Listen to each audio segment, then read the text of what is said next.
Hi everyone, I just wanted to do a little video to give you a bit of background on Woollybuttbears. This isn't going to be long because it's a freezing winter's day here on the Murray River in South Australia, and I want to head home to the fire and to get warm.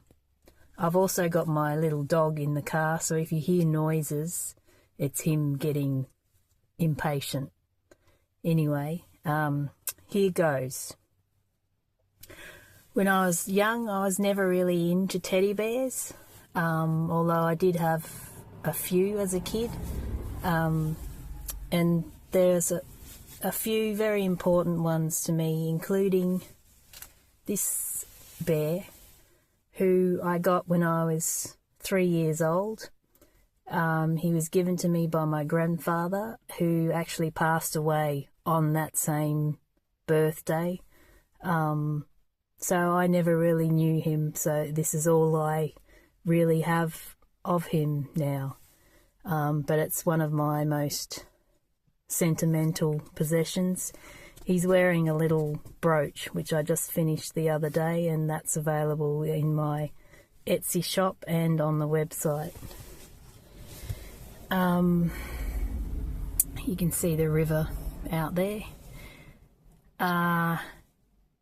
So, not having much to do with teddy bears as a child, I preferred just playing with stuffed dogs and Barbies and toy cars out in the dirt and climbing trees, and I was probably a bit of a tomboy. So fast forward to me in my 20s, and I used to work for a community health centre, and one of my colleagues, who was a nurse, was really into teddy bears.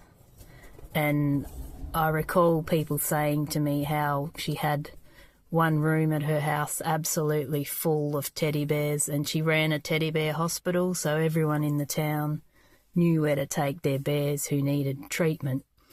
I never got to see her rooms full of bears myself, but yeah, I was often told about them.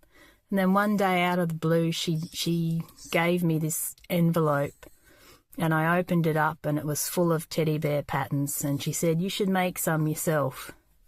And I never did, because I still wasn't into teddy bears at the time, but I kept those patterns and often looked at them, and I kept them for years and years, but never used them. So fast forward a few more years, and on a trip to see family in Europe, I stayed with a friend in Switzerland who was an artist, and she was into needle felting.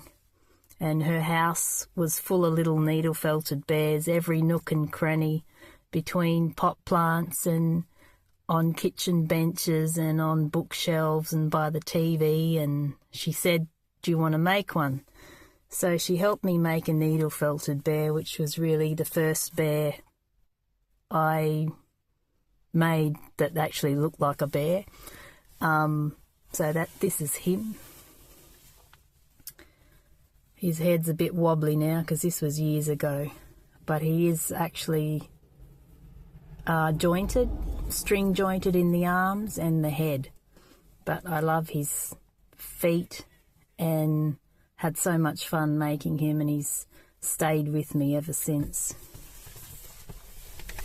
So obviously now I make these bears with Serena, my Blythe doll, and I make the little fabric dolls. I go crazy for all types of fabric and just absolutely love it. In 2007 we had a few alpacas. We had 3 acres at the time in the Barossa Valley, and I used to use their wool to do needle felting, and that's how Woollybuttbears started. I was making teddy bears, needle felting, and I started selling on eBay in 2007. And Then 2008, the following year, I started on selling on Etsy. So I've been on Etsy for so many years. Then I found out I was allergic to alpaca wool. Just made me sneeze and get asthma, and I had to give that up. And that's how I landed in the world of mohair teddy bear making. And that's where you find me now. This is another one of my bears. She's for sale at the moment, on sale. Her arms and head are jointed. So in between eBay and Etsy, I have had experiments on various other platforms over the years, from Artfire to Dawanda in Europe to Made It in Australia. But over all the years, Etsy has been my main focus. But that's getting harder and harder due to fees increasing and rules and regulations. So last year I started a shop on my website. And this year I cancelled the shop on my website, and now I just sell through PayPal on my website. There's no carts, no checkout. Just if you see something, I've written the prices next to them, and the postage is also there. You just add the price and the postage and pay to my email address via PayPal, or you can just send me an email and I'll send a invoice.